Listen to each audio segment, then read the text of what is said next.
Who is Sumire? Why is she the only one besides Sarada on whom the omnipotence technique did not work? Where did she get the Otsutsuki karma from? What exactly is Nue, and how is he connected to the Otsutsuki? Enjoy watching.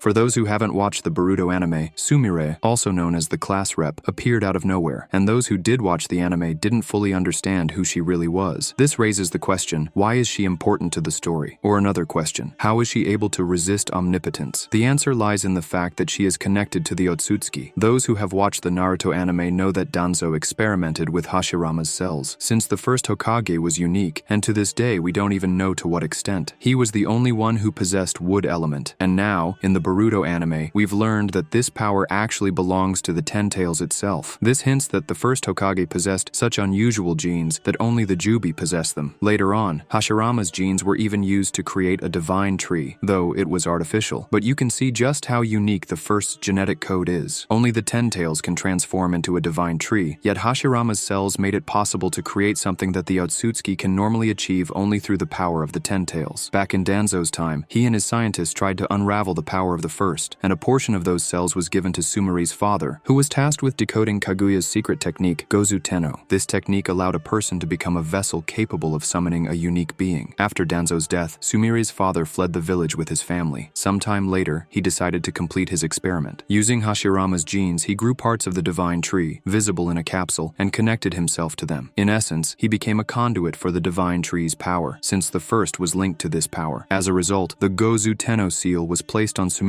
back, tying her to one of the Otsutsuki's dimensions, and it was there that Nue was born. How exactly Nue appeared is unknown. Perhaps he was already there, but in a smaller form. This creature bonded with Sumire, making her his link to the real world. Essentially, she became his vessel. Nu is a unique creature designed to conquer planets by instigating conflicts among people. His abilities are perfectly suited for this purpose. At first, he is intangible, appearing as a black aura that attaches to people, biting them with a snake-like tentacle. This causes hatred to ignite within them. Their fears and hidden desires take control of them. Meanwhile, Nue absorbs their chakra. The more people infected by this negative aura, the more chakra Nue gathers and the larger he becomes. Those infected begin fighting among themselves, destroying their enemies and sparking conflicts between nations, exactly what the Otsutsuki need. Once Nue has absorbed enough chakra, the one who controls it can instantly release all the accumulated chakra, which will lead to the destruction of everything around. This is how the Otsutsuki clan could annihilate their enemies. Instead of engaging in battles themselves, they would find a host or vessel capable of controlling Nue, send them to a planet they wanted to consume, and let Nue do his work, fostering conflict among the inhabitants and ultimately wiping them out. After all, in order to grow a divine tree, it's not necessary for the planet to retain living inhabitants. The Ten Tails absorbs the genetic material of not only those currently alive, but also those who once lived and died there. Thanks to her father, Sumire became the bearer of this beast. And do you really think the omnipotence technique would work on someone who serves as Nue's vessel? He must remember the orders given to him by the Otsutsuki. If his memory were rewritten, or if omnipotence altered him in any way, the vessel would need to have immunity to this technique to ensure absolute loyalty to the Otsutsuki. That is why omnipotence did not affect Sumire. However, if you watch the anime, then you know that the Gozu Tenno seal disappeared from the girl's back. But that's not entirely true. Let's take a moment to discuss the dimension where Nue resided. If any of you watched inattentively, this place is actually another planet where a divine tree was created, and the entire planet became overgrown with a dense forest of impassable paths. However, something happened there, as only a massive tree trunk remains, wrapped in strange ropes. It could be anything, even the possibility that someone is still alive there, because after Sumire lost control over Nue, the dimension began to collapse. But the exact reason for this remains unclear. Did this happen because the planet was being sustained by the chakra that Sumire was transferring to the beast? Or did someone living on that planet sense Nue's arrival and attempt to reach them through the overgrown terrain after the divine tree had been cultivated? Or was this caused by the Jogan, since Boruto was involved in the situation as well? But that is just speculation. Since everything started to collapse, the class president attempted to sacrifice herself to take responsibility for her actions, but the beast turned out to be bound to her as if she were its own mother. Nue considers her its parent because she had raised it for many years. That is why Nue helped Sumire escape. However, as I previously mentioned, the seal on her back disappeared. But later, Boruto, using the Jogan, saw that the Gozu Tenno seal had appeared on Sumire's hand, though it was very small, shaped like an eye. This became a symbol that the girl was still a conduit, conduit, or rather a vessel for Nue, which in turn is an Otsutsuki technique. This was confirmed by Sasuke when he saw the scroll detailing what Danzo had been trying to create, and because of this, Sumire remains connected to the power of the Otsutsuki. Nue survived, though it had shrunk in size. Throughout the anime, we were shown that Nue's rage occasionally gets out of control, making it aggressive. This could play a role in the future, as Sumire is currently suppressing her feelings for Boruto. She is also angry at Sarada for hugging him. If Sumire fails to control Nue, she might succumb to hatred, and if something happens to Boruto, she might even fight against Sarada. But that is a discussion for the future. Let's return to her abilities. Sumire is quite a strong shinobi. Even back in the academy, she had considerable skill in water element techniques. Unfortunately, in the manga, she hasn't demonstrated any elemental jutsu or the ability to summon Nue. However, despite this, she is a powerful and important character in the story. Essentially, she can be classified among those who possess karma, albeit a broken version. We have already seen that, as a vessel for the beast, Sumire herself was able to manifest snakes made of aura, the same ones Nue used to bite people. This outright confirms that their powers are linked, much like with any other karma user. So, I'm looking forward to seeing your comments. Did you already know all of this about Sumire, and what are your expectations for the future of Boruto's story? Best of luck to everyone.